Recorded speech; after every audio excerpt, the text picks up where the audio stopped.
Hey, it's Jeffrey Lyles. You're listening to Lyles Movie Files. On today's show, we are talking about movies where their sequels took way too long to come out, and the iron was not only not hot anymore, it was frigid. It needed to defrost. It had taken so long.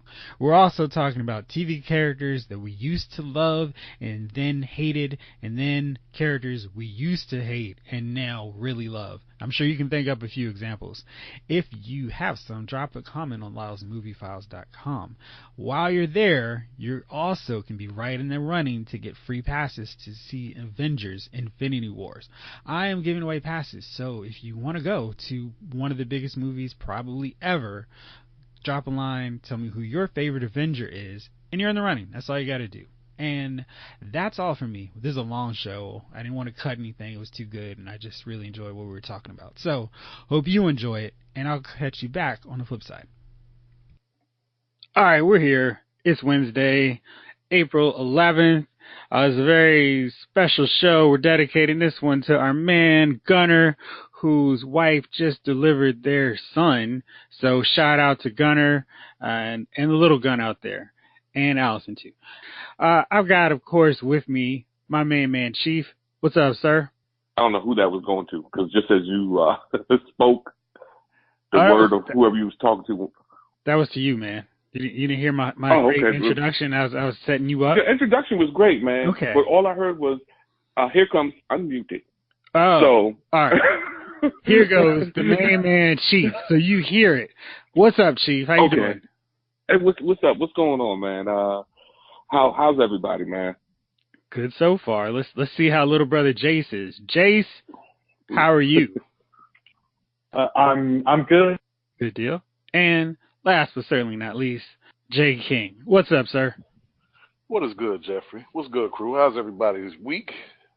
All right, let's just jump right into it. We got so much stuff, and there's so much. We got some cool topics, and we got two features that I think are going to be a lot of fun. So let's jump right in right now to TV. So Walking Dead had its penultimate episode last week, and this one saw Negan return to the sanctuary and let a few heads know about it, and Rick read Carl's letter, and Daryl and Rosita decided to use their major tracking skills to bring in Eugene, and Dwight makes a fateful decision. So this episode, I really like this one. And I always feel like Walking Dead, no matter what problems go on through the course of the season, they will absolutely, positively bring it on that home stretch right before the season finale. I forgot to mention our boy Aaron, who decided sleep, food, and security, they're non-essentials in his quest to get the Oceanside crew to help Hilltop fight off the saviors. So that was really interesting.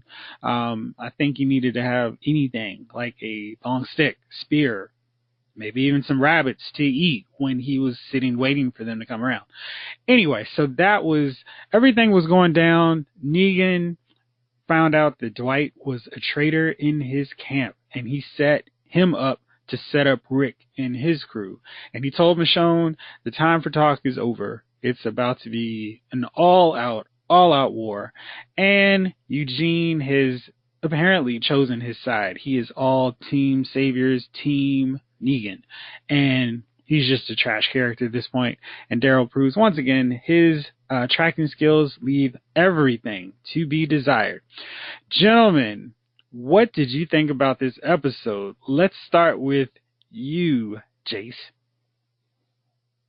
Okay, I actually watched this one a little bit before you, and I said, all right, you were going to enjoy this episode, and I'm glad to hear that you did.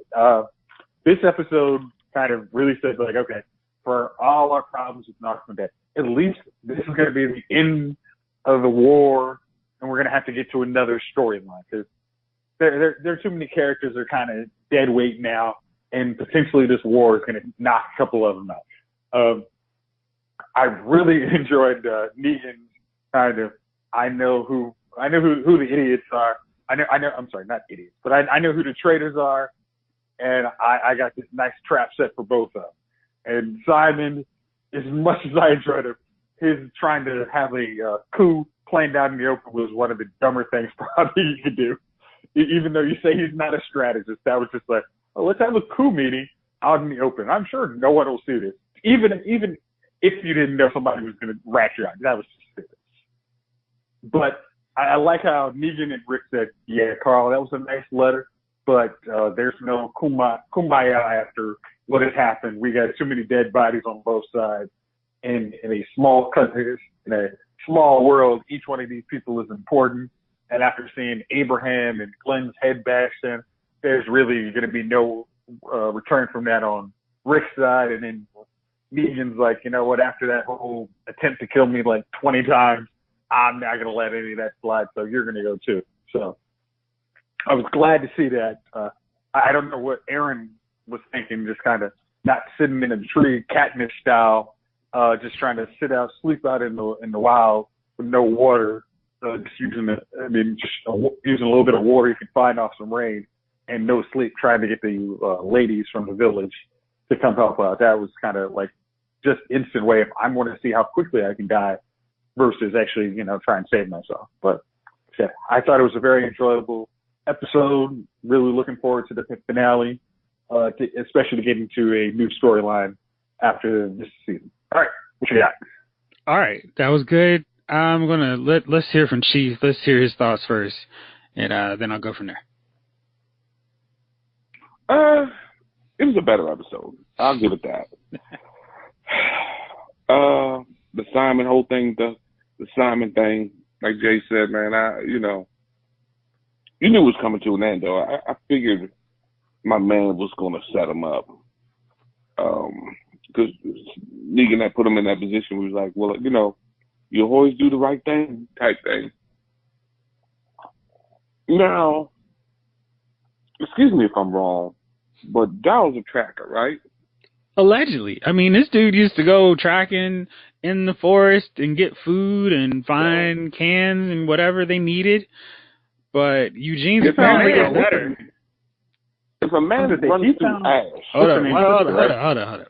All right, you got to let him talk, man. You can't hear what Chief is saying. You're cutting all into him. All right, Chief. You first, then you, Jace. Okay. If a man runs through ash, does that ash not leave a footprint?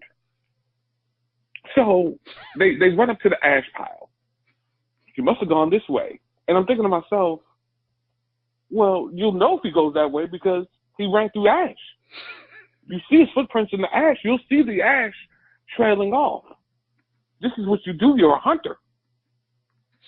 I've ran through ash before and tracked it and no, sitting at home. But I guess it Daryl and that girl seem to fail a lot, don't they? Yes, they do. Wasn't that their plan to crash through the prison wall with the walkers? Right? And then that went bad, and now they can't do a simple kidnapping. That goes bad. Chief, I'm sorry, Jeff. I'm sorry, but hold up. I got to piggyback. Please let me say this. Hold on. Go ahead, Jeff. I'm sorry. I want Jace to forget his point. So Jace, you first, then you. Oh no! I was gonna mess with. There was a point where Daryl was able to track Maggie's sister like through miles in the city, and now he can't find in a deserted, like barren city. He can't find Eugene hanging out in that. Like Chief is right. Like, huh? What is your use anymore? Like, is this trying to set everybody up? So like, y'all need to get unattached to Daryl because his end's coming up. Javon, what you think? Or what was your piggyback? Chief nailed it. It's there, like Jason just alluded to. You tracked down Lil Blondie into the city of Atlanta, but you couldn't find the most useless character outside of a laboratory in the whole series. So you couldn't just say, okay, he walked through the ash and that was it. We got to go this way. I'm gonna get to that when you get to me, but that's all I had to say. Yeah. All right, Chief, you got anything else on your end, man? No, I'm good. I'm good.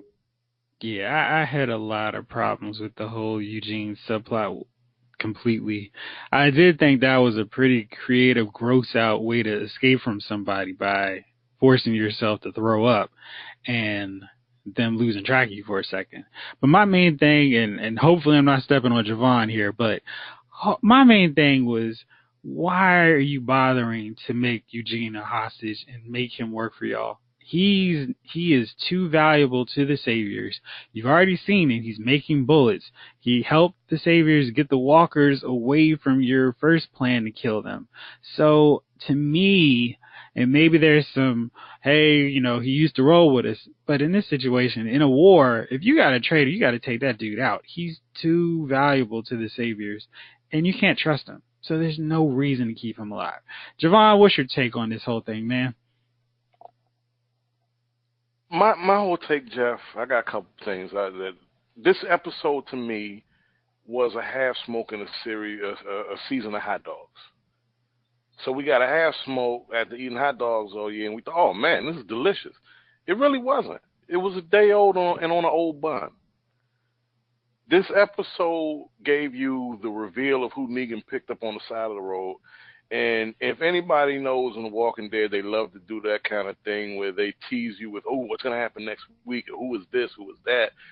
I knew it was the girl who knew what's his name, Dwight's secret, because what's the point in not showing her, right? And that was the biggest wild card. Where has she been, and how long can Dwight keep his ruse up? And my thing is this. Why does Dwight even trust Negan for us? Not even trust him. Why do you put up with him and that smile and his bullshit for a second? This guy has showed you time and again that he is not worth trusting and he's not worth being on his side. You should have been made your choice and never came back to the compound. Never. I think, even in the face of saving Tara. Now, let me respond to that one, because you make a good point. Mm-hmm. I think his whole deal has been, he knows that if Negan gets taken out in a way where the Hilltop can't take everyone else out at the same time or cripple their operations, it's going to be worse. There's going to be somebody like Simon who is going to burn the whole town down. But Negan keeps everybody in line. He keeps the crazies together in one spot. And if you take Negan out away from them, where they are not completely demoralized watching their leader get killed, there's going to be a problem. So I think that was his whole deal. And I mean, he's kind of like Eugene in the sense that he's much more committed to the Hilltop than Eugene was, but he's like, well, if they lose, I'm going to keep my face. I think Dwight needed to make sure that girl was killed. And I'm like you, I knew who it was. And I don't think they were really trying to make it a long mystery, because it was, 2 weeks ago? Was it just last week? So they weren't trying to make it like, hey, this is going to be a big payoff. You'll see what happens. I think they gave us enough credit that we're going to know who this is. And no, it had been a while. It was from the mid-season finale when that happened. No, when he picked her up. That's all. When he picked her up. But as far as how long the mystery of whether or not she was dead or alive. So we still had that floating out there. That show, they never, if they don't show a body, I don't count him dead. Like, I'm still thinking Heath is still alive, because we didn't see his body. So, they've trained us enough on that. If nothing else with Glenn, if we don't see a ripped up, dead, shot in the head body, they're still viable. We assume nothing. Yeah. Right. But that was the thing for me. You knew that was who he had picked up. I knew that's who he had picked up, right? So with that said, and even with, like you mentioned, with all of that said with Dwight, with her still, there's a wild card, because there's a wild card if you're Dwight, that she's not dead, not alive, it's not confirmed. I'm not going to stick around, dude. It's too hot. That's too much heat on me already. It's too much heat on me, and not for nothing, old boy Eugene knows my secret. I'm not going to stick around for that. I am Ghost. That night where I got my escape, that would have been it. I would have been a DOA for the Saviors, and I would have made my bones at the Hilltop. Yeah. That's me, right? But doesn't a good double agent go in like, all right, I'm not completely exposed. Maybe he's like, all right, in theory, you're like, all right, this lady is just one lady. Maybe she gets get trapped by some walkers, hurt a walker, she's dead. So that's one. But that's one. He's got two on. He's got two. Because what's to say that Eugene's such a coward, though? Eugene's such a coward. All you have to do is threaten him to actually really think, hey, he could die. He will do what you want to. That's literally why Negan has been fighting for him. I'm going to be honest with you. I don't trust that because knowing that he's such a coward, if Negan would have put the pressure, and we're talking about hypothetical, there's no need to get on all that, but just to say, we talking person to person is real talk. If I know that he is that much of a coward, my street sense is going to kick in. If Negan or anybody else for that matter puts the pressure in and says, you know what, we're going to find who the rat is. Let's see what Eugene knows. Let's put some pressure on him. He's going to talk first. Daryl's been regulated to grunts and scowls. This version of Daryl is a far cry from the Daryl of the last 4 seasons. Daryl ain't got that much screen time, and now Daryl is as dumb as a bag of hammers. I don't trust his decision maker for nothing in the world. And like you said, Chief, why do he and Rosita keep going rogue and there's zero benefit? There's zero benefit in what they do. The plan to crash the dump truck into the sanctuary, that went well.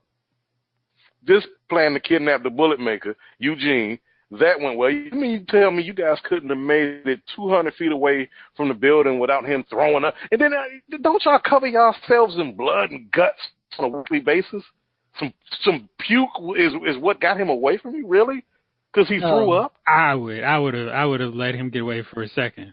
I would have shot him. I would have shot him in his leg. The moment that whole deal started. So it wouldn't have been an issue of me getting any of his vomit on me.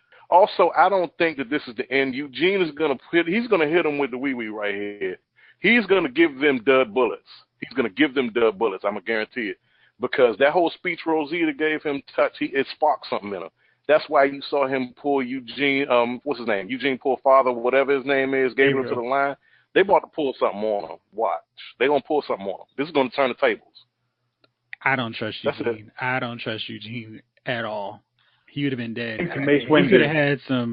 could have had some absolute dud bullets, but I would have never known about it because he would have long been dead on my end. So, Jace, it's Flash and some of the other shows are kind of getting a little inconsistent. We've had Team Arrow's complete fallout this week.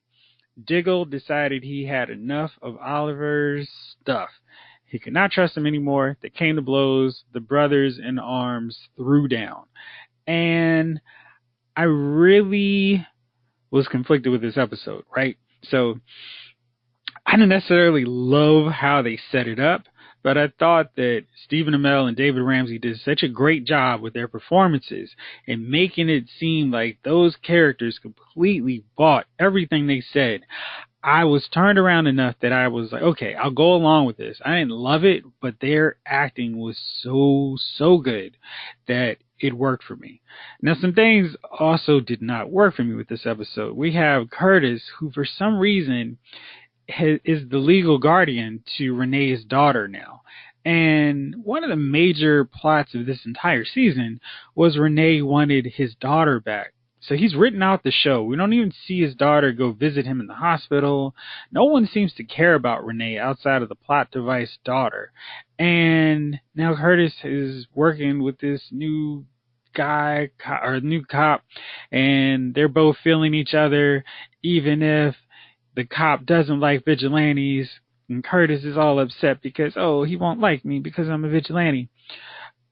I don't know why this late in the season they decided was a good time to start up a new relationship, unless they're going to kill off cop boyfriend and make Curtis stop acting like such a clown.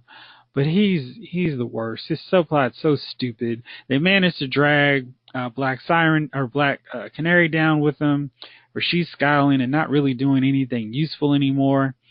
And the whole Black Siren storyline is just so absurd to me because we've got all this stuff and everyone's still trusting her, and I just don't get it. I mean, they're not doing anything of kind of on the sly watching her. They're just kind of assuming, hey, it's all good. We can trust her now because she helped us that one time, despite killing Vince. And no one seems to mention Vince whatsoever as the main reason why they can't trust her. So what do you think about what's going on in Arrow right now? Okay. I kind of encapsulated certain parts of this episode. Like, if you looked at what happened between Diggle and Oliver, like, if you just took their scenes throughout the season, cut everybody, all these other side characters out, that scene, I mean, their scenes together made perfect sense. Because Diggle was like, are you sure that's the way to go? He always was kind of like, I'll back in place, but are you sure that's the way to go? And then all of a sudden he's like, you know what? You've gone too far. I mean, it's like, you finally hit my bridge. I'm not crossing it with you alone. This is ridiculous. So their scenes were, like I said, their scenes were excellent. The side character romance, just, they're always useless. Like, so what's his name? Curtis and stuff. I just was like, fast forward. Don't care. I'm watching this live. I'll go use it as a bathroom break. Even like Black Canary, I mean, the current Black Canary scenes was just like, she's now basically regulated to making sure these two young lovebirds are actually doing stuff, that versus working on the investigation of who all these dirty cops are, who's the dirty dude in the DA's office, which you forgot the fact that the DA fired all the good cops. I'm sorry, the police chief fired all the good cops after he was fired by Oliver, and it makes a press conference. It's like, you put it in your review. It's like, what dude doesn't make sure there isn't a press conference that says, hey, I fired the police chief and the DA because they were dirty and they were in bed with this guy. And why there was no security escorting them out the second he fired them. They shouldn't have been able to do anything. Because if you can't trust them, if you know they're working with the bad guy who's blackmailed and bankrupt your city, why would you let them even get to their computer where they can go, hey, he's on to us, or send files that the city needs? It made no sense. And so, I mean, that's why Diggle's right. I'm with Diggle on that. You're making dumb decisions. You're stretching yourself too thin, and you're acting like a moron. Yeah, I mean, because it's like you said, anybody, like say, like in any government, you lose your security clearance or whatever, you're escorted out, don't pack your bags, we will send them to you. Like, you don't have time to make it, like, all right, bring everybody in your office, you're fired. Like, even if you can say, hey, I know you got, especially when you know these people have, like, the bad guy has leverage over them. You literally make a big A scene, like, hey, they're fired for conduct detrimental to the city. They'll never do anything else in the city again. Like, when you move on, then you nominate one of the guys in your little task force. And now, hey, this guy is above reproach, and we can trust him in the city. Like, you make a big show, or you talk to somebody from Central City and say, hey, Barry, you know anybody who wasn't corrupt over there? We need him over here. Can you flash him over here? And they're the new police chief. But, I mean, so that was kind of ridiculous. Like, as I mentioned on the site, it's like when you were talking about, like, Renee, like the fact that him and Zoe just don't see any other. I'm really hoping the actor who's Renee literally has a nice movie that he's working on, and that's why they're not even showing him in his hospital bed as much as they did Thea when she was in her coma early on in the season. So there was parts you just had to encapsulate, like, hey, this was really good. The other parts were really good. And since I always bash Felicity, I actually want to give her credit. She did a great job, like, actually being a middleman. Like, y'all need to chill out at least for 5 minutes. Like, get your crap together, and we can actually come back, and then y'all have it out, go to blows after we've done this. So and especially like in the home stretch of this season, it's like I don't know where he's gonna go. All right, so now let's move on to another CW show, which I think is now in the running. This pun was intended as the worst superhero show going right now. I'm talking about The Flash. And it hurts me to say that, but The Flash is so far off the rails from where it started. I mean, even not even started, but it's so far off the rails from the mid-season break when they had this really cool twist with DeVoe being killed and Barry in prison and DeVoe having a new body. It just seemed like there was so much they could do. And everything cool they could have done, I think they've done the opposite. So this episode, Flash gets to learn a life lesson from Ralph Dibny. and he is continuing to be the most obnoxious supporting character they put on the show. And I don't know who's so fascinated or thinks that the audience loves Ralph, but we do not. And he sucks. And this version of the character is awful, abysmal, atrocious, and any other A word you'd like to use to describe him. He sucks. And let's see, they fought Cardi B slash Null, and she had this cool power, or it wasn't a cool power, but she used it cool. And the actress, Bethany Brown, I think is her name, she was all into it. So that made it work. And yeah, but man, there was some funny stuff, and I'll go into my thoughts on it, but I want to hear from you guys first. Chief, what did you think of this episode? Oh man, you know I didn't even want to express an opinion.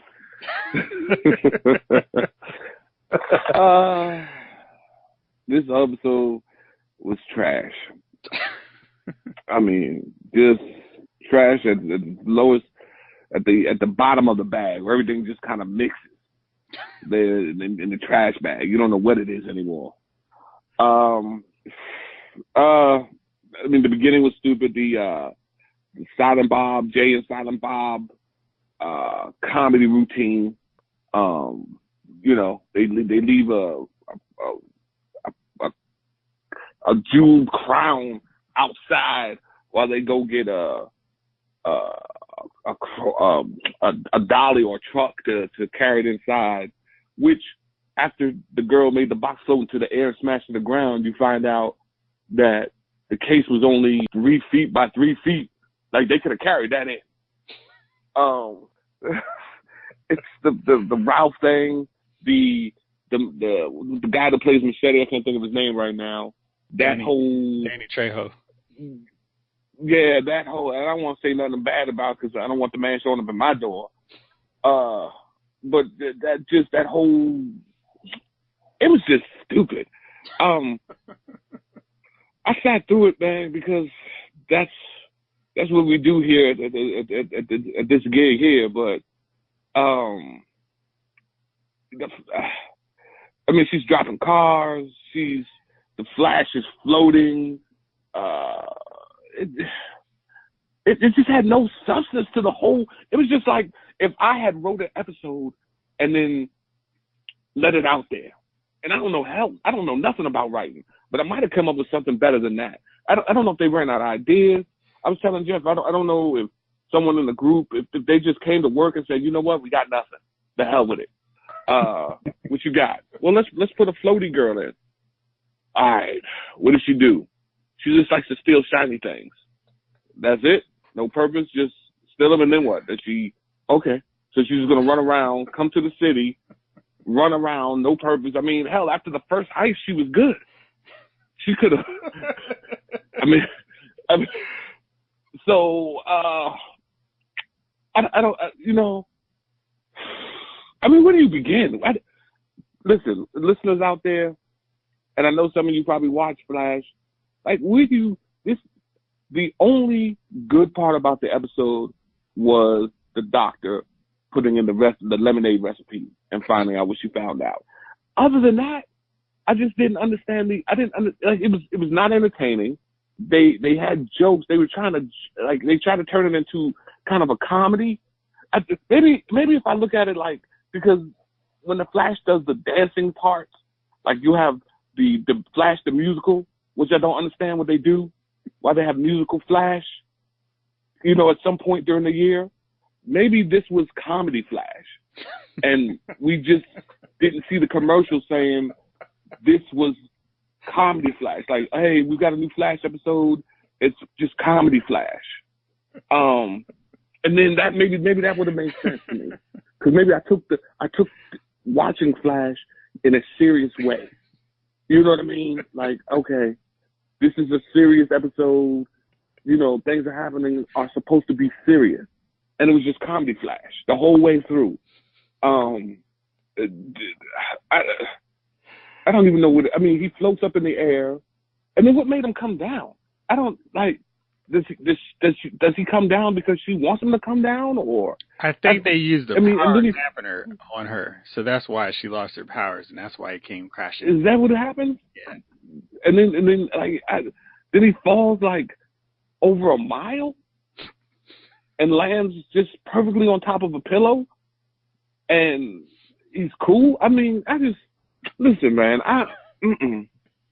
You know, the funny thing about that was that, like, there are a couple of funny things. So Cisco made him an inflatable suit. So if that was all it took to save him, he could have done that without Ralph. And Flash could easily just do his whole circling his arms real fast, slow his momentum, and come down light as a feather. So I didn't know why it was this whole thing of, oh my gosh, what's Barry gonna do?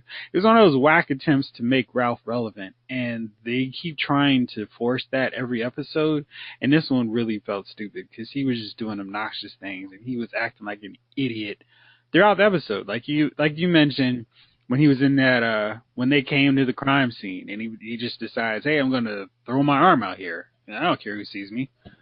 And everyone's cool with it. And they drop the vase, and it cause all this attention, and it's like, oh, silly Ralph. It's just, I can't stand him. He's such a... No, the more y'all talk about this show, I keep saying I was going to check it out so I can contribute to the convo, but I don't think I am. This is not a glowing endorsement. It's never a glowing endorsement every week. It's just how much this show sucks. Flash is it really bad? It used to be good. Flash was really good. This thing, you know, it's like every series. I feel like every series has like some lemon seasons, and this one is just a really, really terrible one for them. And yeah, it's just been bad. Has this been the only season like that? Because you know you can't endure too many of those. No, you can't. I think this one has definitely been the worst by far. Like season 3, I think they skewed a little too serious, and so they're trying to correct that by going too far to the silly, goofy, comedic episodes where they don't really fit, where it's like, all right, guys, I know this isn't as serious as Barry trying to stop his fiance/wife from getting killed, but I mean, because Ralph is joking around, and then like 2 weeks ago, he was all upset because the girl he liked got killed and got her body taken over. So they're really inconsistent from week to week and month to month. It's just, this one's a skippable season. But if you not watch Flash, I definitely recommend the first 2 seasons strong. Season 3 starts to get a bit repetitive with the whole speedster thing, but yeah, you can work with it. Chase, what'd you think about this, man?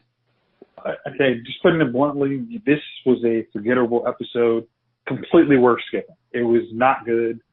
I think, honestly, in the recap of maybe next week or some other week later on, they'll show the recap of DeVoe's wife, the mechanic, figuring out that she's getting drugged. Like, this was completely, it was a waste of time to watch this episode. Ralph is they don't make him a good character. Like his comic book persona is actually enjoyable and likable, but this guy that Ray write him is just like, he's kind of the worst. You mentioned about the inflatable suit where they made the joke about that. It was like, did we forget about that? Oh, Barry has, like you said, he can use his speed powers to slow him down.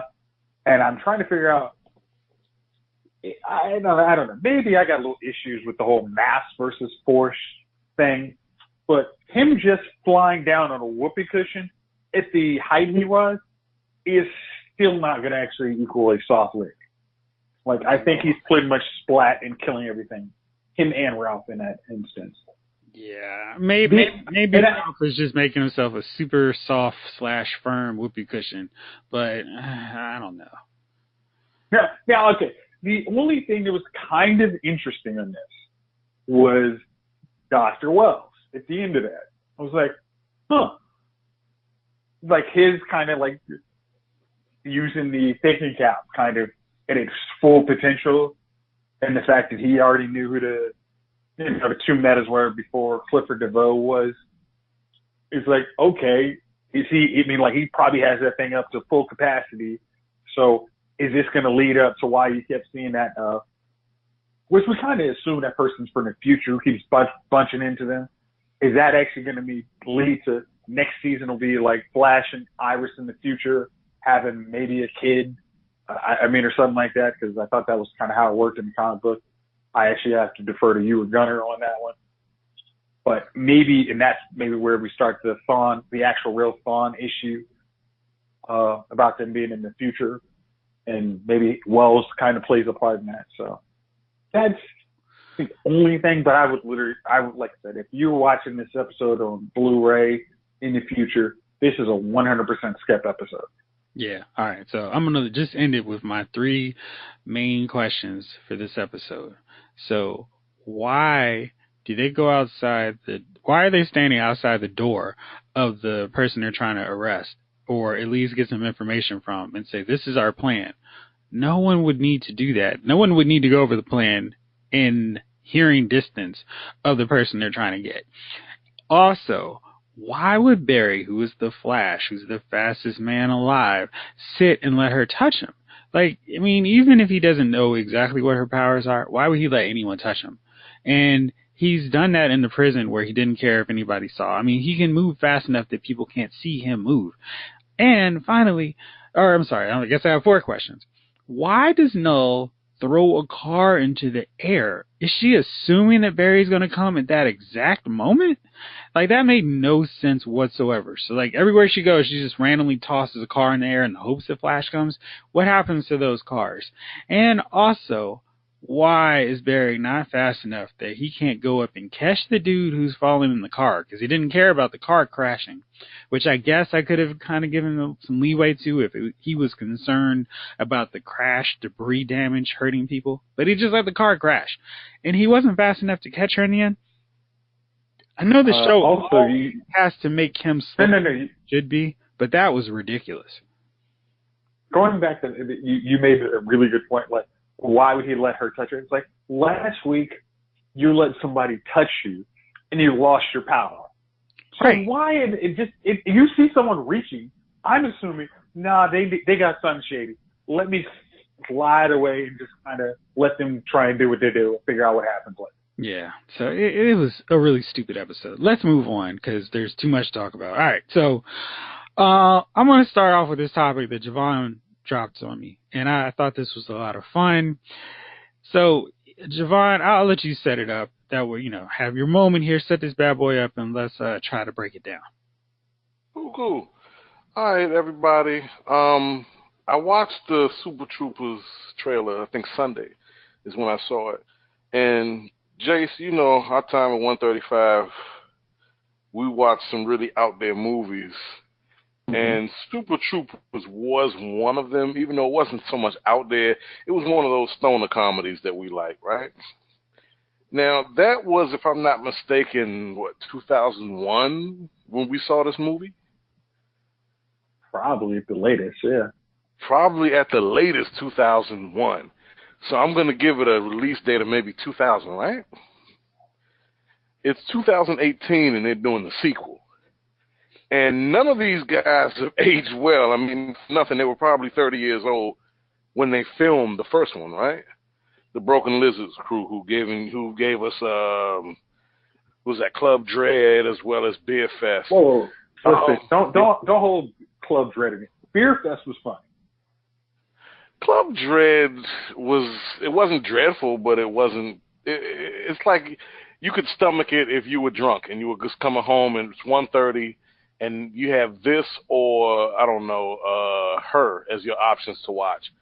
You're gonna pick Club Dread. But all of that to say, when I saw the sequel to this 18 years later, I thought, damn man, this is a little late in the game, and it made me think. And I pitched this to Jeff. What movies have come out that were late in the game sequels, and what movies are soon to come out or haven't come out yet, or even in talks that are going to be sequels, but just years too late? All right, I'm going to pitch, so gentlemen, yes, that's what we got here. So Jace, actually, let's switch it up. Let's go with Chief. Which one? What did you have for this one, man? A movie that I wouldn't like to see again? No, the sequel came out way too late. Bad Boys. Bad Boys. I don't. Yeah, well, this is the thing. The first one was good, right? Mm-hmm. Now, how long did we have to wait for the second one? Right. Honestly, it was a huge wait. Mm-hmm. And now I heard they're working on a Bad Boys 3, which is another huge wait. Huge wait, dude. We're on 13 years now. Like, yo, you could have hit Bad Boys, the original Bad Boys. You could have did Bad Boys 2 2 years after that.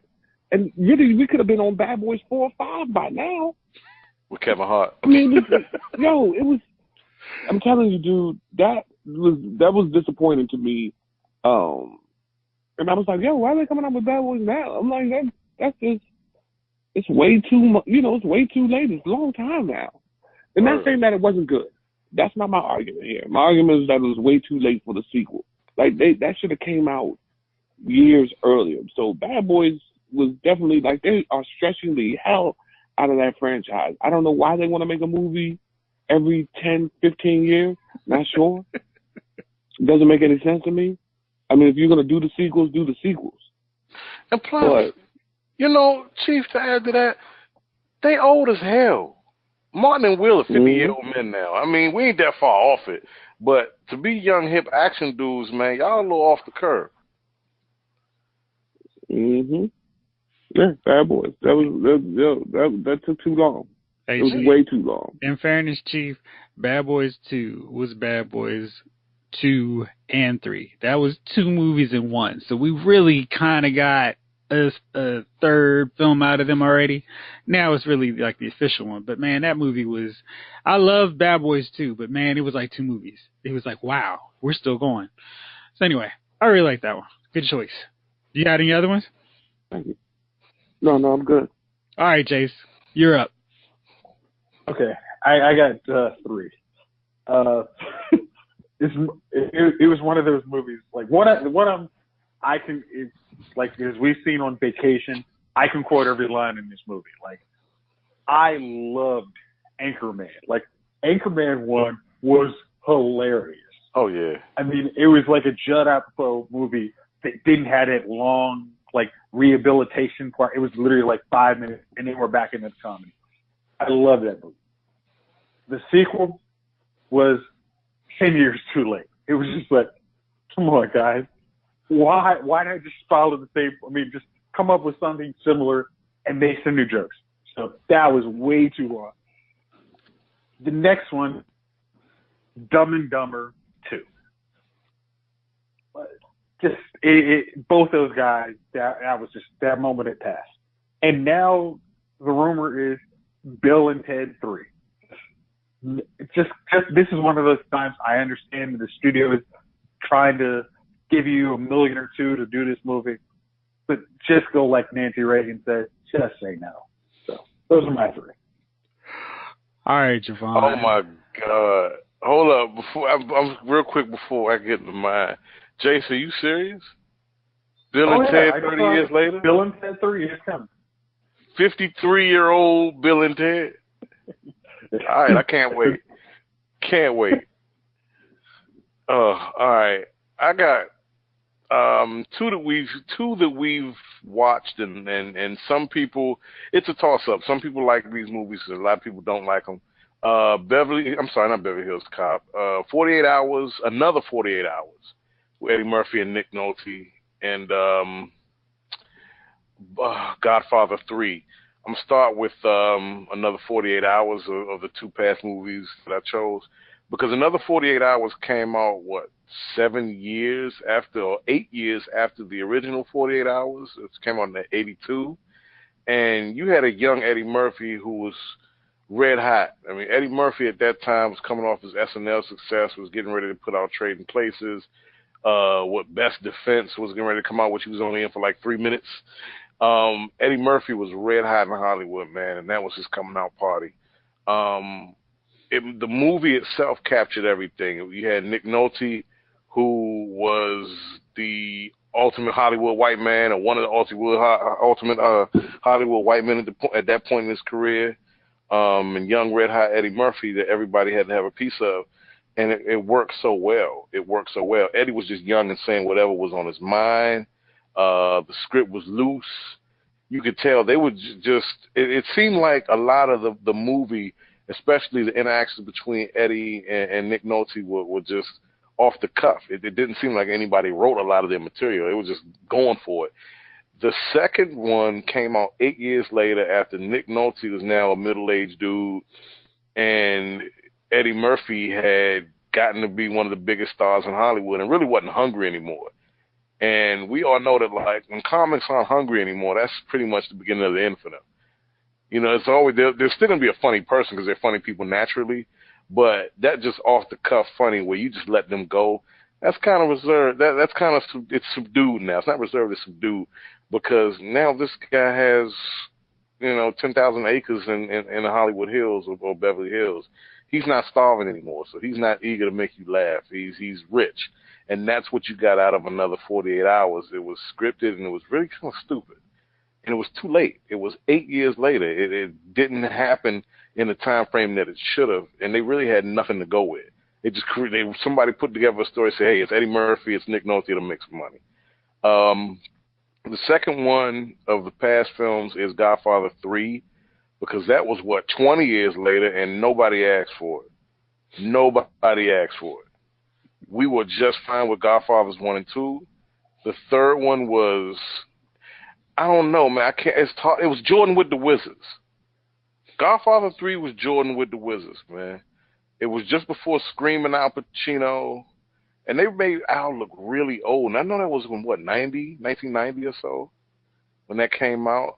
But Al Pacino looked older in that than he did in Heat or any movie that he did, or Any Given Sunday, anything that he did 5-10 years after that. It was weird. I know it wasn't just makeup.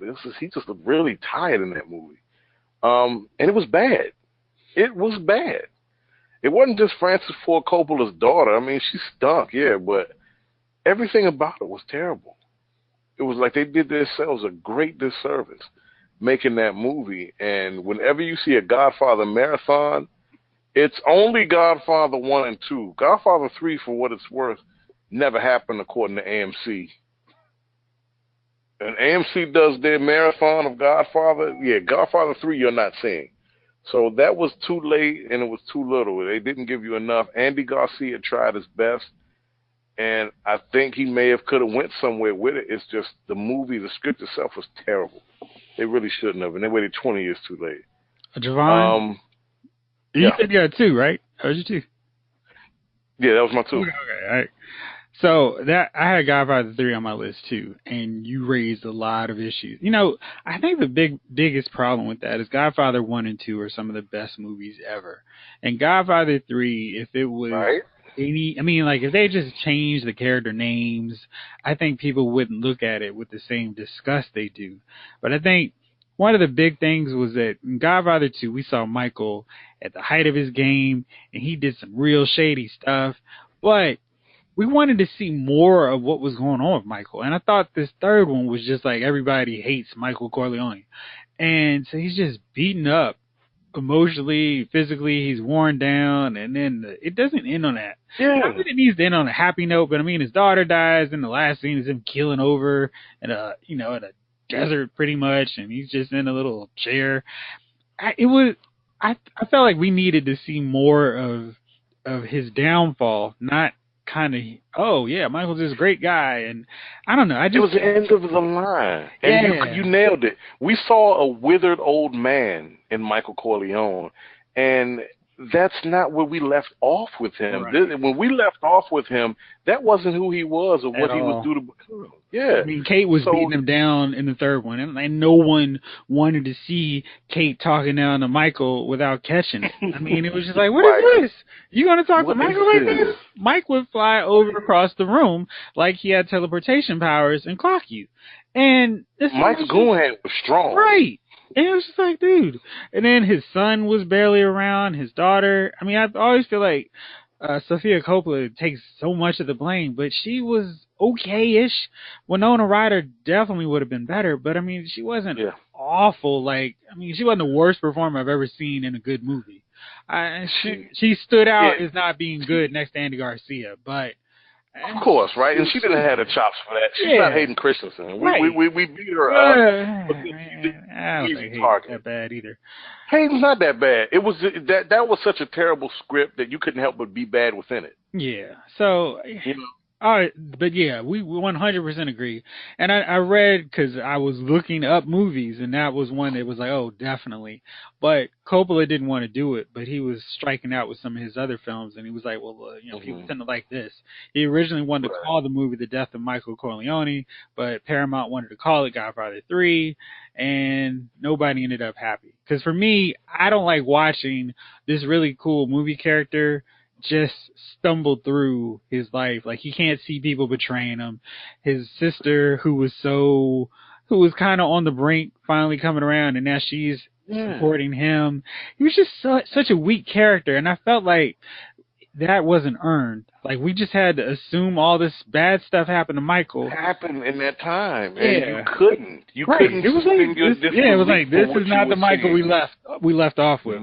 And okay, maybe that guilt with the whole deal with Fredo tore him apart, but we needed to see way more. Maybe, but we needed to see that as an audience. We needed to see it. We didn't need to see broken Michael Corleone 20 years later, 25 years later. It was like, come on, man, this is torturous to watch.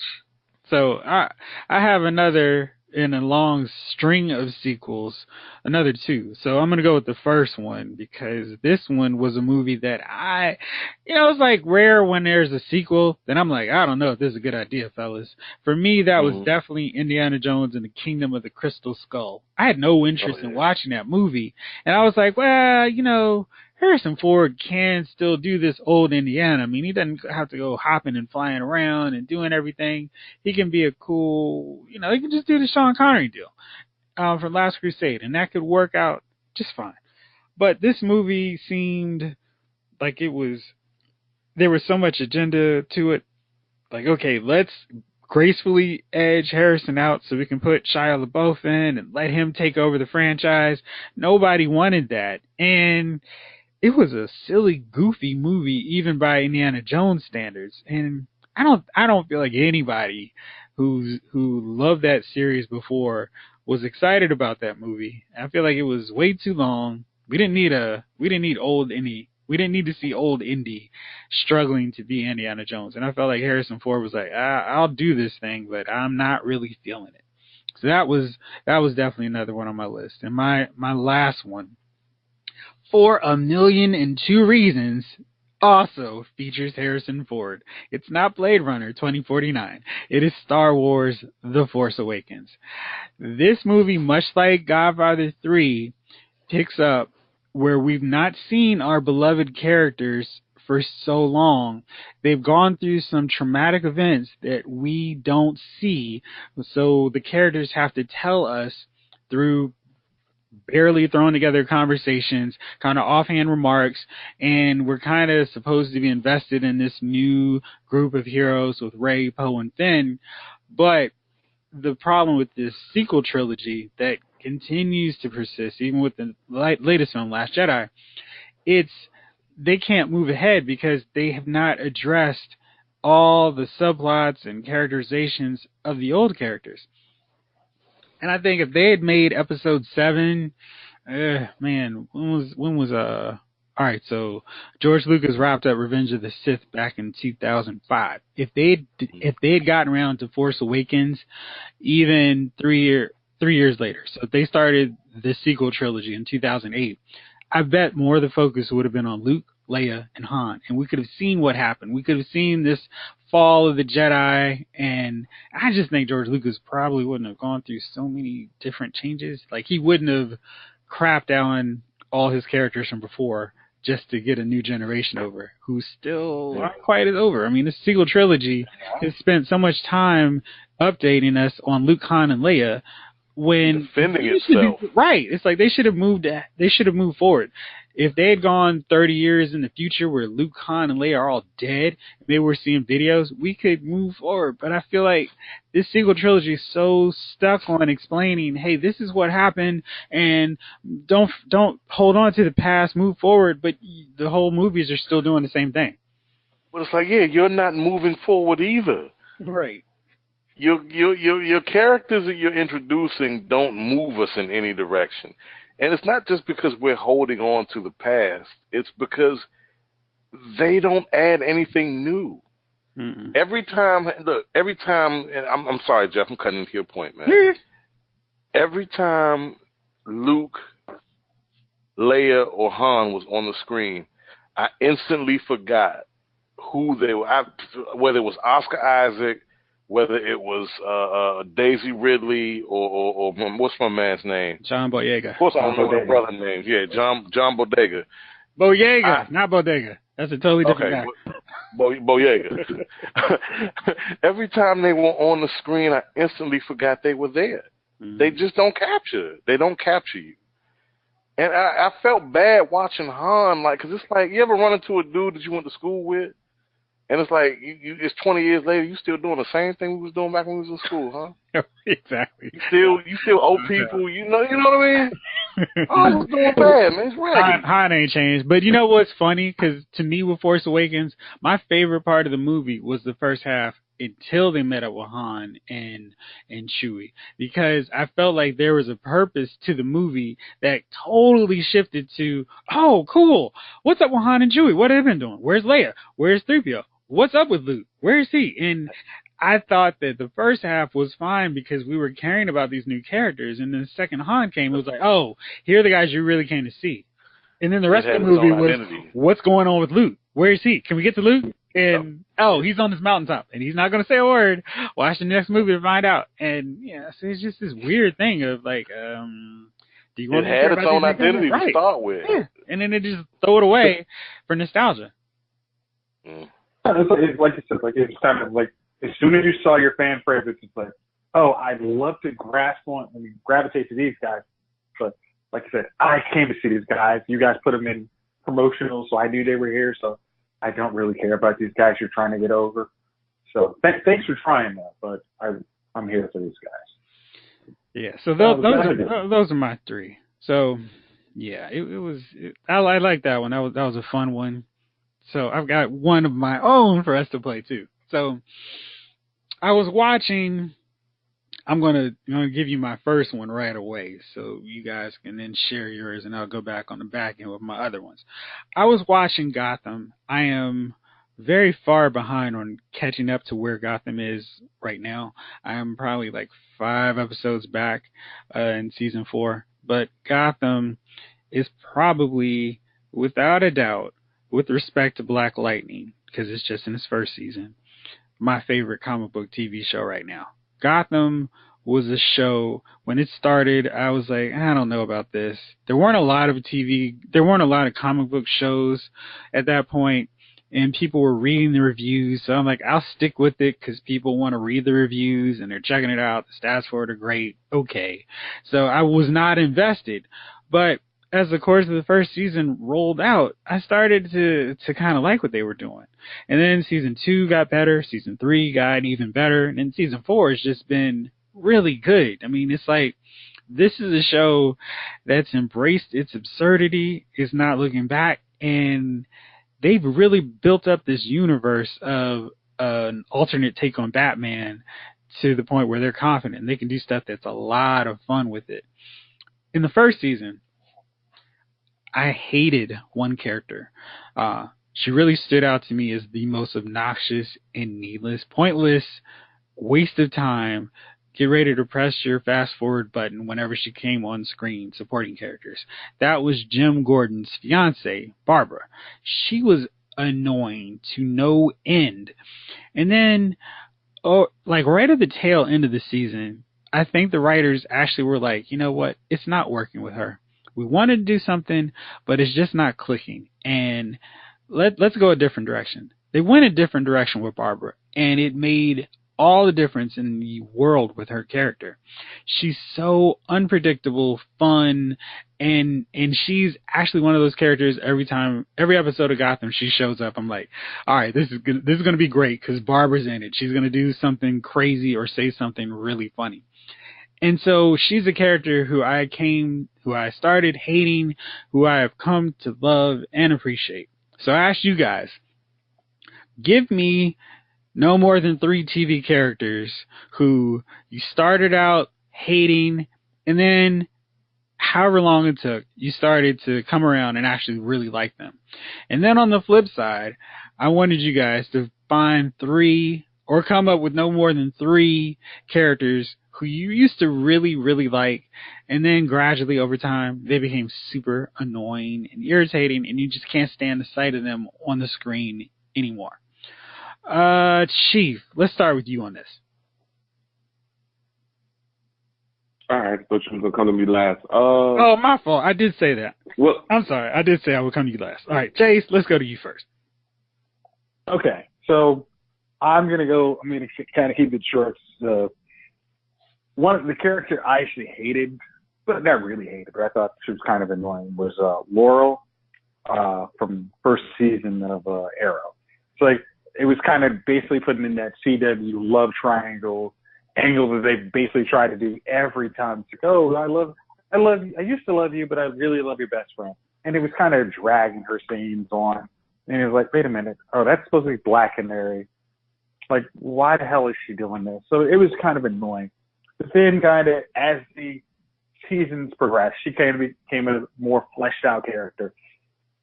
And she was really good. So I was like, oh, wow. I really liked every time Laura was on the screen, like this Black Canary.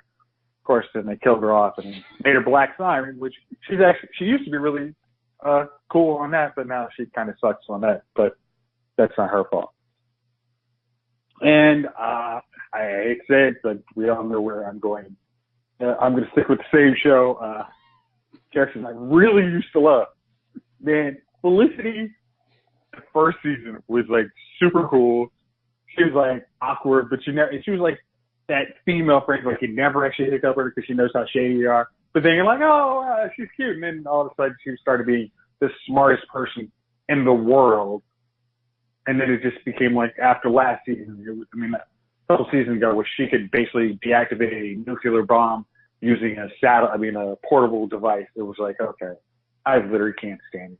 So those are my love and hate right now. Oh, very sorry. But one character I probably will never actually come to like is Ralph right now. Because him on Arrow, him on Flash, he is literally the worst.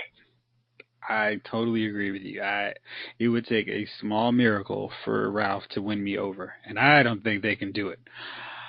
Javon King, how about you, sir? Oh man, I'm gonna start with my of course you start with the ones that you grew to love. Walking Dead centric for this one.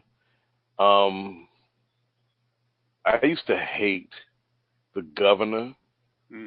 Because he carried himself with a certain and the great David Morrissey, the great David Morrissey, another British actor on this show, which is riddled with British actors, he did Southern Gentleman so well that you didn't realize, if it wasn't for that face, you didn't realize he was British, because he has I don't know, something about British men. Some British men have that face, kind of doughy cheeks. You know what I mean?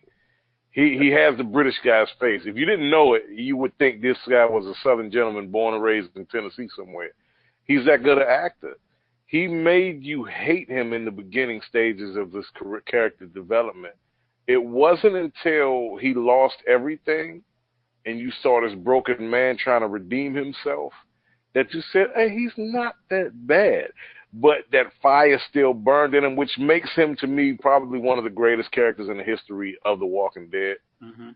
I grew to really like him, and the show is missing somebody like him, a bad guy like him, because for what it's worth, you love Jeffrey Dean Morgan, but he ain't no damn, he's not David Morrissey as the governor.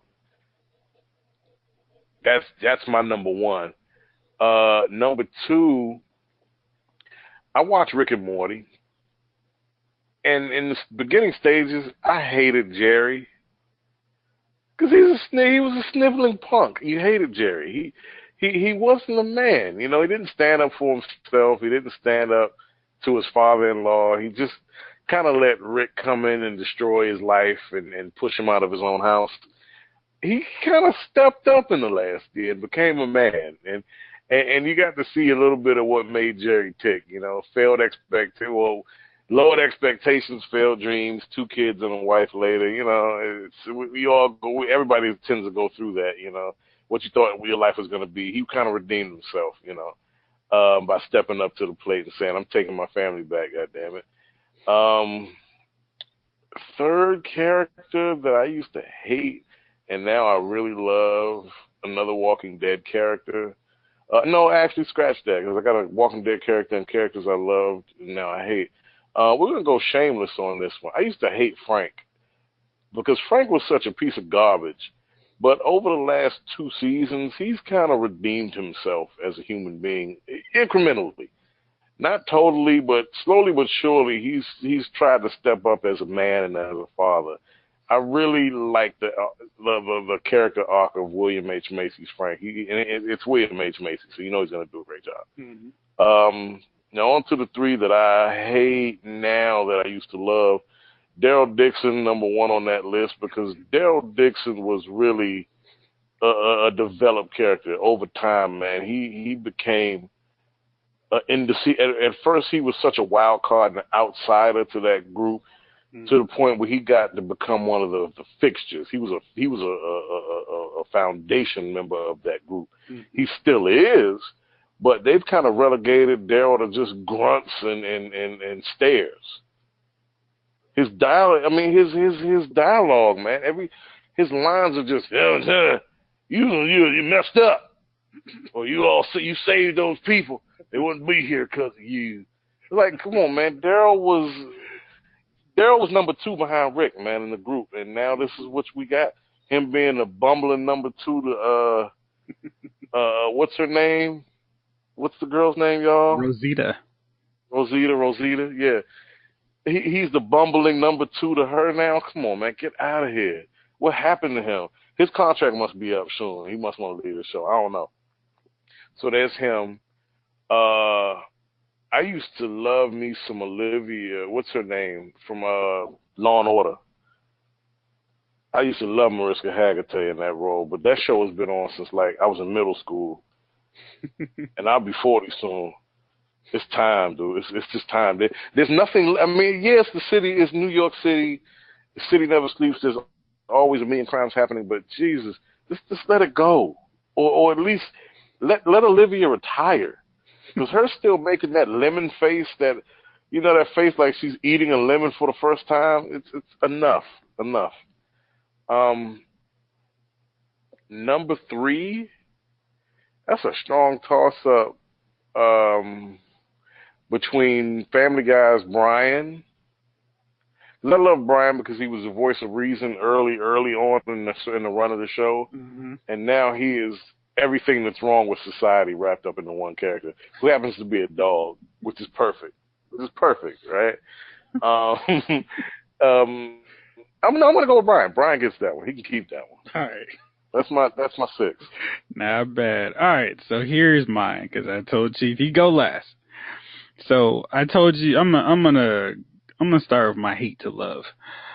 So I told you Barbara from Gotham she's probably my number 1. She's the inspiration for this whole thing, because I just watched the episode of Gotham and I was like, this character is so great. And I just, sometimes writers just need to listen to people. And when the feedback was coming that she was a lame character, I hope she gets killed off, they listened, and they really could have killed her off because she wasn't serving any purpose. But they decided, we've got a good performer in Erin Richards. We've been giving her trash material. Let's do something to fix her. And they've done a tremendous job with their character. Next up is Tony Almeida from 24. Now, in the first season in 24, I was like, Tony, you're in the way. You're just messing up everything. Listen to Jack, dude. Come on, you're the screw up. You're messing him over, and you're just causing all kinds of problems. But then after that, from the other seasons, Tony was like Jack's dude. Like, he was helping him. He would go rogue with him. And then they even took some different cool story directions with the character. And I really love Tony Almeida. Tony Almeida. Thought he's a really good character. Next up, my last one is probably going to be surprising to some of you all, but I hated Jon Snow so much, like probably the first 3 seasons of Game of Thrones, because I thought he had a lame subplot. He was off by the wall. I was like, this is boring. Let's get back to what's going on with Ned. And then the next season, hey, let's get to Robb. Robb is trying to get revenge for Ned. Who cares about what's going on at the wall? But after John's little trip up to the further north, where he met up with Ygritte and the rest of the wildlings, his character really started to become interesting to me.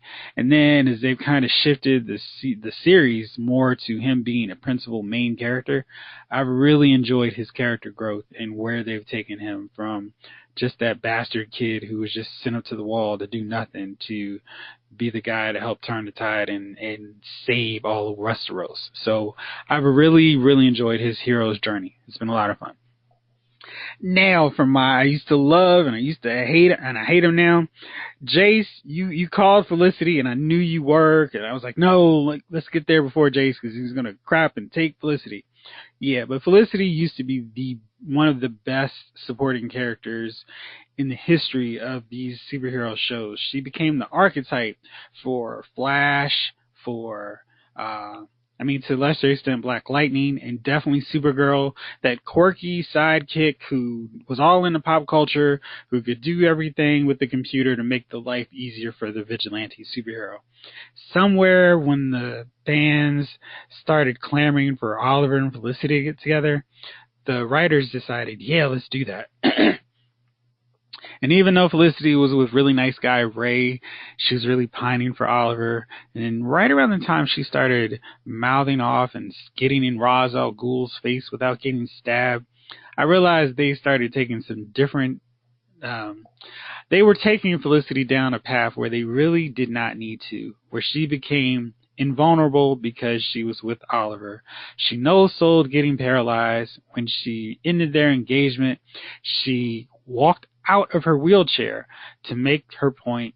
She played a Betamax tape, and who has anything to play a VCR tape in general, let alone a Betamax, which has been extant since the 90s. So she did that, and she's that super hacker who can do everything, to the detriment of Team Arrow now, where they just rely on her to do everything. And it's more of the Felicity show. Season 4 was really bad because of the focus on her. So, this season they've kind of turned me around a little bit on Felicity, and I don't find her too annoying. And I think since season 5 they started to rehab her character, but then that whole stunt where she pulled the Crisis crossover, where she just stole Barry and Iris's thunder, just killed it for me. So wait, Jeff. Yo. I always thought Felicity was about some girl that chased her high school crush to New York City. Wrong show. Oh. Yeah. Got it. No worries. All right, so then my next up is Joey from Friends. And this really has to do with those, let's drag it out, let's stretch everything until we get to season 9 and season 10.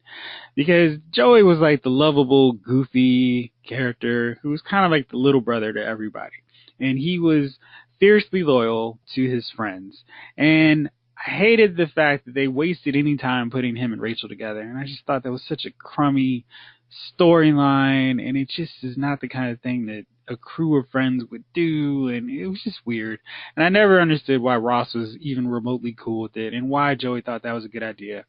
But I hated that, and then they started making Joey less stupid, and it's just... Seasons 9 and 10 of Joey were no good, and could not stand him. And last but not least, my absolute top choice, and I am shocked, Jace, that you did not put this guy on here. No, I'll say Barney from How I Met Your Mother. Got it. I was just 2 seconds ago. Barney, freaking, Barney. Literally, I should have named this award after him. Can I jump in my reason why he should be on this list? No, I'll go with mine, and you can tell yours.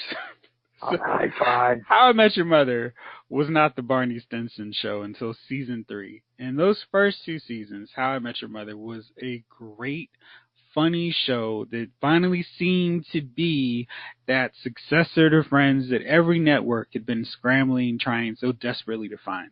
And then they got the bright idea of having Britney Spears show up. And Britney Spears was paired up with the only single guy that episode, who was Barney.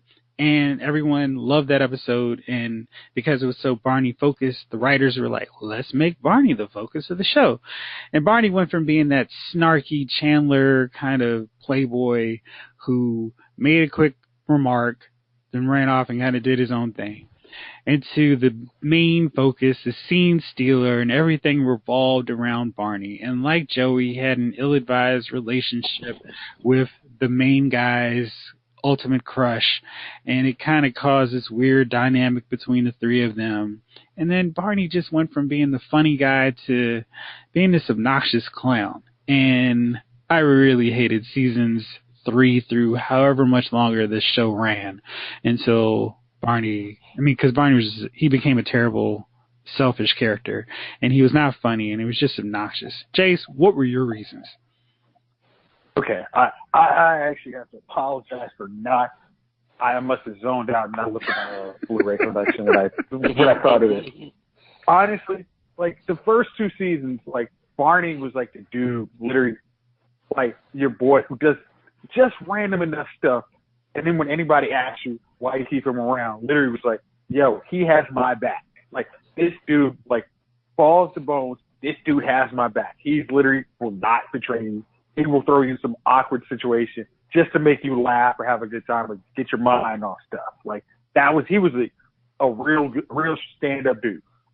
Then after season 3, that dude became the worst person. Like there was no reason a guy would trust this guy after season 3. Like you mess with my main chick.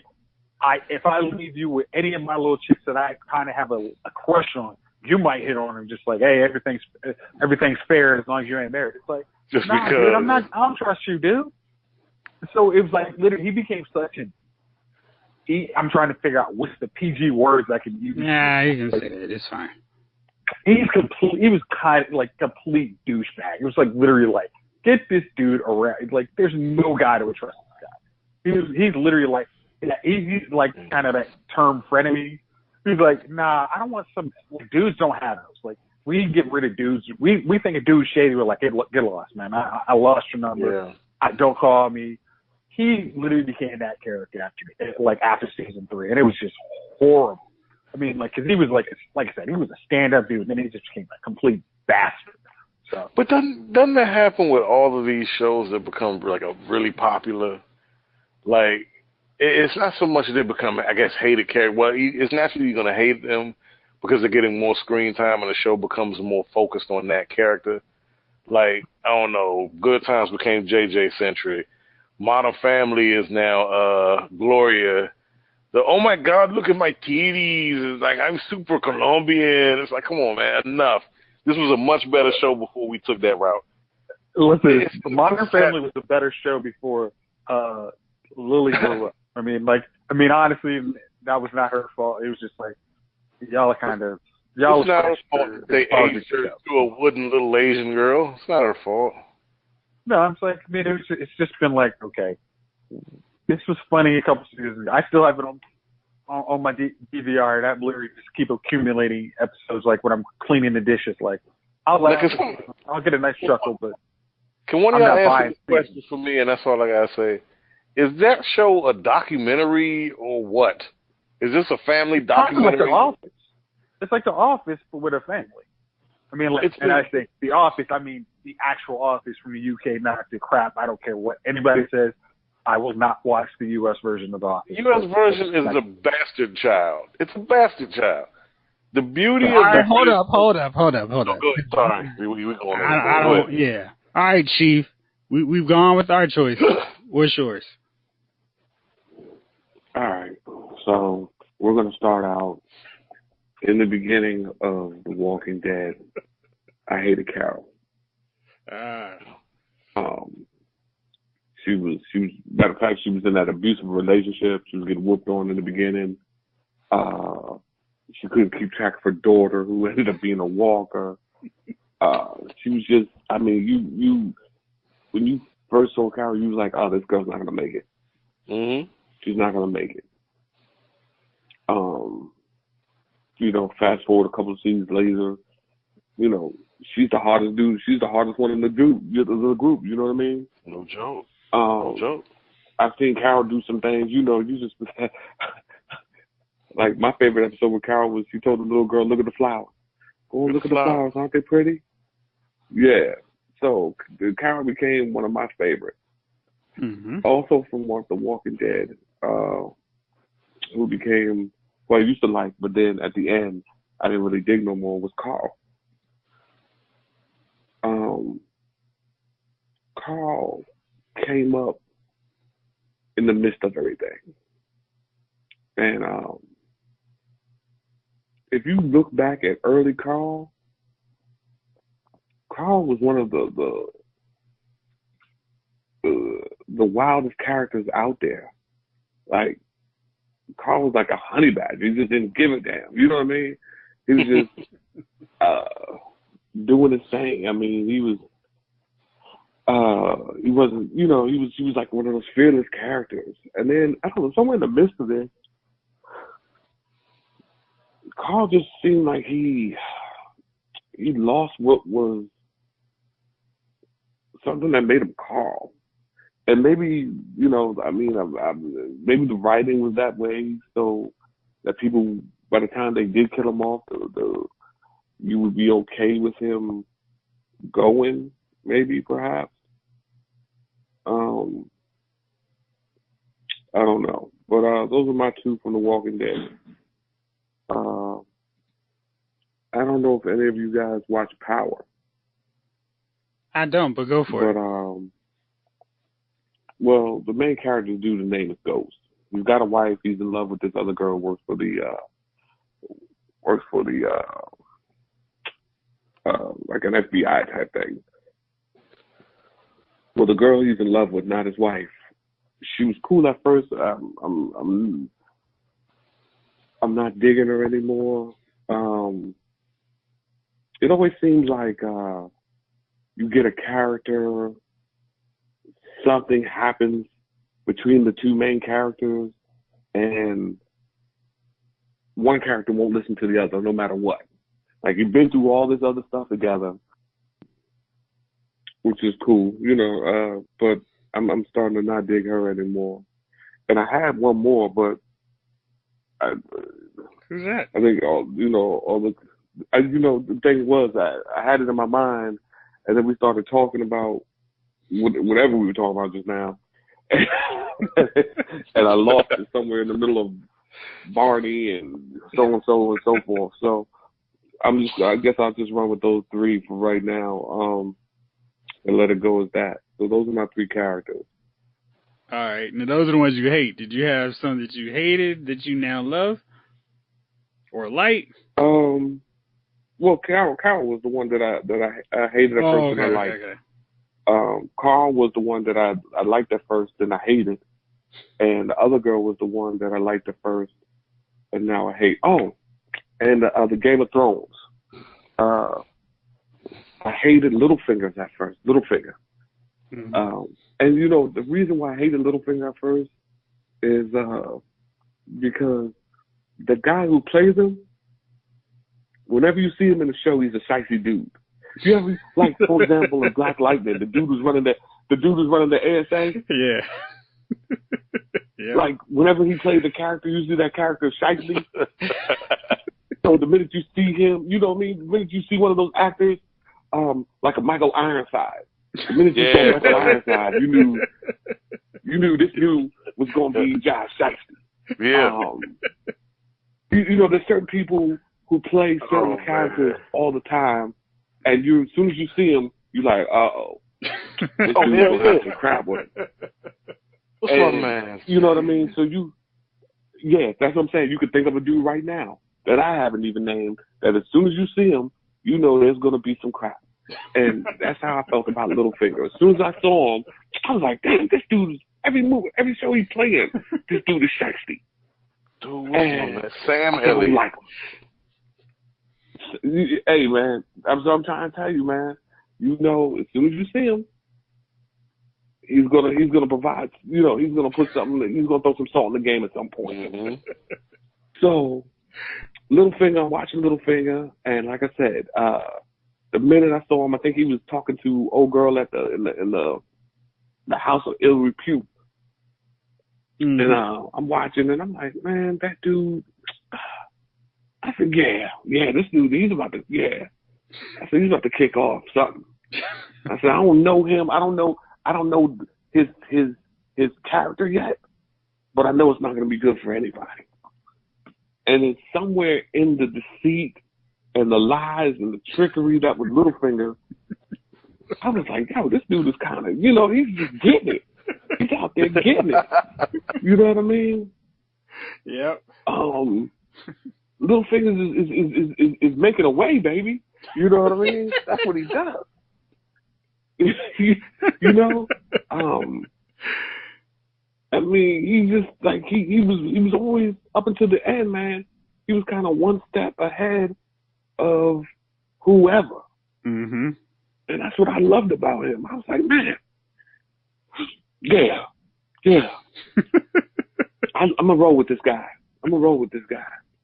And that's what I did, man. So, like I said, whether it be, I don't know if y'all remember Invasion USA. Does anybody remember that movie? Yep.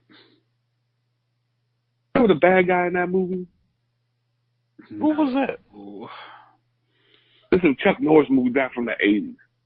I remember that now.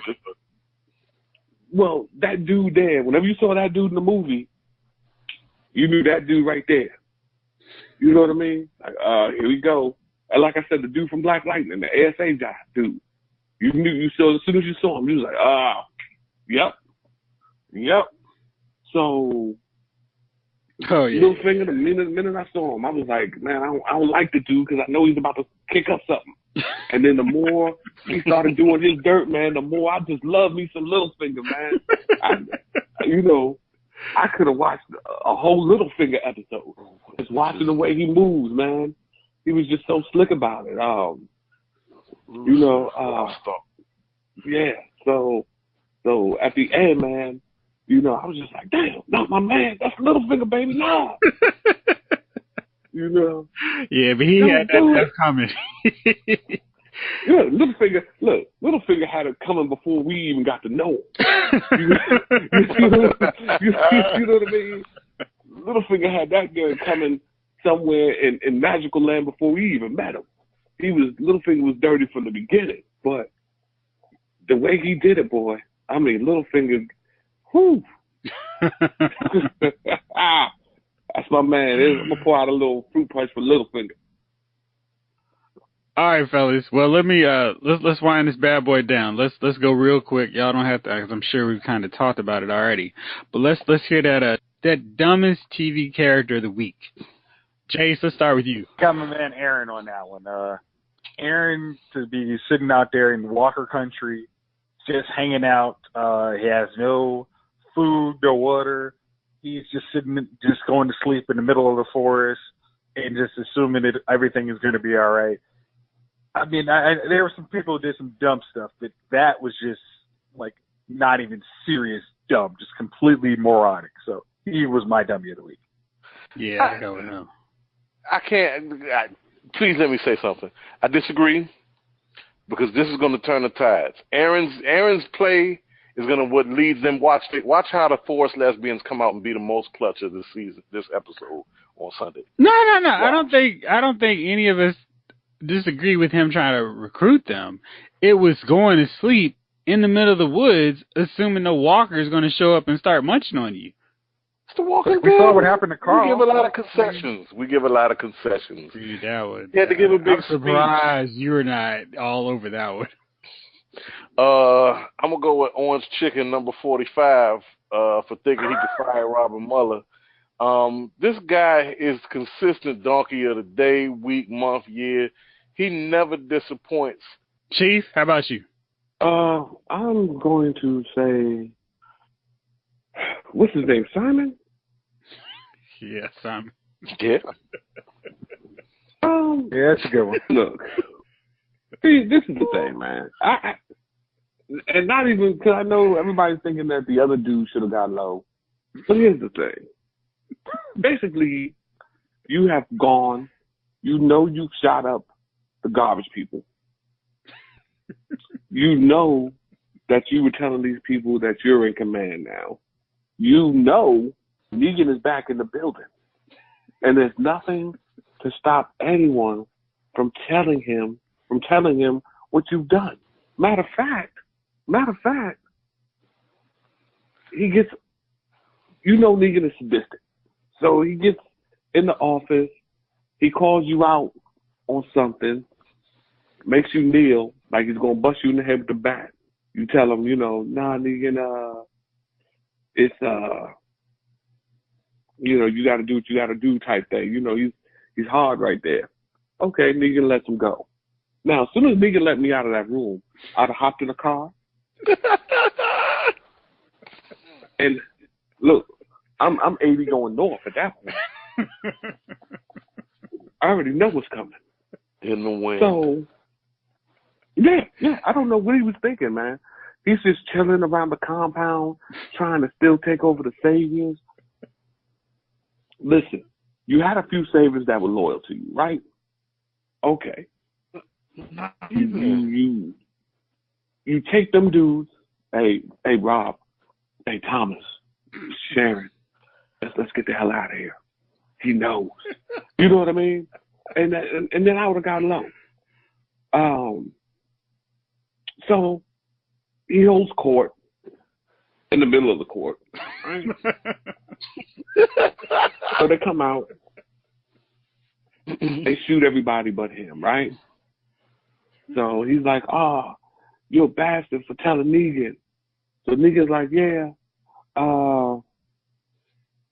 let's settle this in the ring. You don't kill him. First of all, Negan, what, my man Jeffrey, is he 6 feet? 6'2". You are 6'2". You're 6'2" Rick. You lose to Negan. I'm looking, I'm like, I said, this dude should bust Negan up. Negan's in that joint whooping tail. I'm like, dude, you know this is to the death. So Negan rock Simon. Right. You didn't run in the first place. So you didn't, okay, so you tried to take over the Saviors without making sure Negan's dead. Hey, he wasn't. He's back. Matter of fact, he's in the next room. So then you show up for that meeting.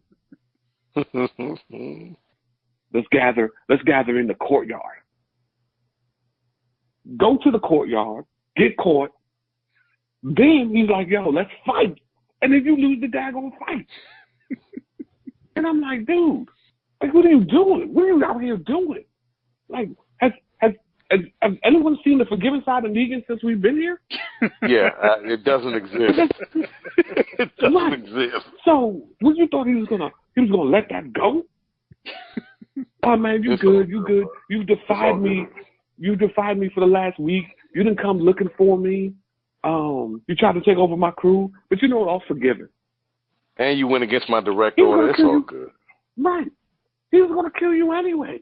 As soon as you found out, hey, Negan back, you mean back here? Yeah. He just pulled up. Just now, outside. He outside right now? All right. Go talk to him. Just stall him, give him some coffee. Stall him for about a half an hour, man. I need to go. Not my man. He's showing up at meetings. You know what I mean? Yeah, I'm here at the meeting. What's up, Negan? Oh, yeah, everything's cool. What? What are you doing, dude? You listen. You may get killed by a walker out there in the on your own. You know you're going to die here. That is a certain chance. You gotta take your chances. My man in that joint in the meeting, he showed up. Right. You know what I mean? Present. You know what I mean? Talk about donkey. Right. I mean, he's in the meeting. He's I'm sitting in the across mix. from Negan. Negan looking. Yeah, they just chatting. You know. Yeah, Negan. Things have been crazy since you've been gone, man. you know they wanted me to take over, but I said nah. I said nah. I'm Negan. Yeah. Man. You know what I mean? I was still saying I'm Negan.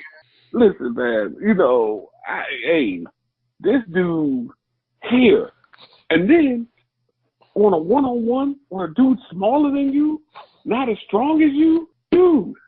Negan's been. He's first of all, he's in a fight. Then he was kidnapped. Then he's been on the road driving back to you guys for what? At least a week. You've been laying in your bed every night, eating good, resting.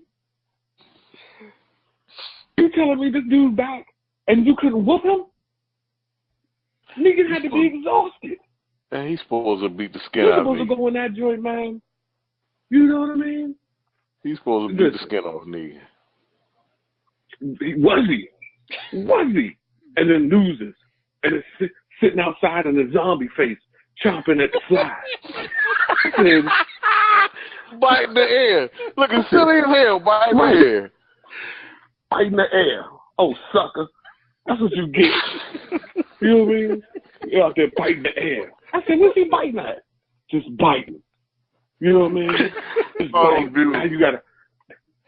Now you're sitting outside biting for the next 6 episodes till you ride off the fence. You know what I mean? All because you didn't know that you needed to run. You know what I mean? All right, Chief. I was going to come up with somebody else, but man, I think you made a very convincing case. This Simon has to be the dummy of the week. Oh man! All right, fellas, this was educational. Thank y'all for tuning in with me on this. I'll see y'all next week. Gunner, big shout out, man. Hopefully we'll hear. Congratulations, Gunner.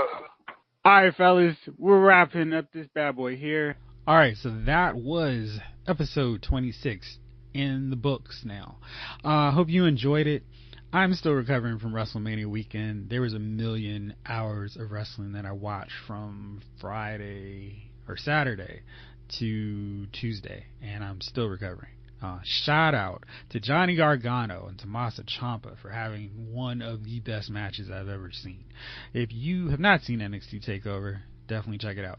That's it for me. I've got a few movies to catch up on and a lot of TV shows. A lot of Gotham, a lot of Black Lightning, and a little bit of Agents of S.H.I.E.L.D. So I'm a little bit behind. So you'll see a lot of those on the time stream if you follow me on Twitter or on Facebook. But that's it for me. Hope you have an awesome weekend, and thank you, as always, for listening. This episode of Lyles Movie Files has been filed.